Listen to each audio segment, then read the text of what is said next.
Sidang pra-peradilan mantan Menteri Pendidikan Kebudayaan Riset dan Teknologi atau Mendikbudristek Nadiem Anwar Makarim ditolak Majelis Hakim. Hakim Tunggal Pengadilan Negeri atau PN Jakarta Selatan, I Ketut Darpawan menolak pra-peradilan Nadiem atas kasus korupsi Chromebook di Kemendikbudristek Dikti. Sebelumnya Nadiem mengajukan pra-peradilan setelah ditetapkan tersangka oleh Kejaksaan Agung dalam kasus dugaan korupsi pengadaan laptop Chromebook dalam program digitalisasi pendidikan di Kemendikbudristek tahun 2019-2022. Hakim menyatakan telah memeriksa permohonan Nadiem ataupun jawaban Kejagung dalam perkara tersebut.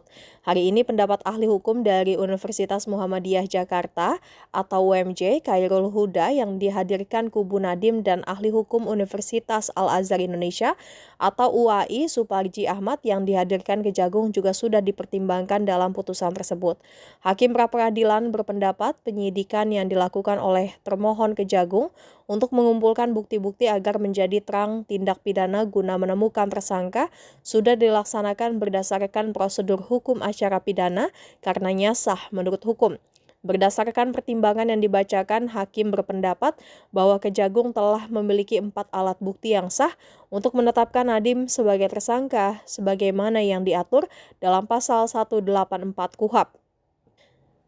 Sementara itu sebelumnya pengacara senior Hotman Paris Hutapea angkat bicara mengenai kasus dugaan korupsi pengadaan Chromebook yang menjerat mantan Mendikbudristek Dikti Nadiem Makarim. Hotman menyebut perkara yang dihadapi kliennya itu sebagai kasus paling aneh yang pernah ia tangani selama lebih dari 4 dekade berkarir di dunia hukum.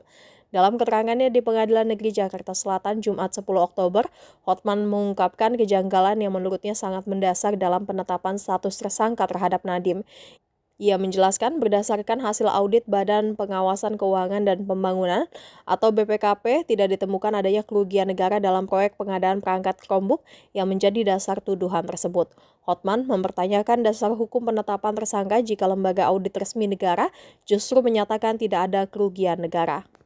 Jangan lupa subscribe ya!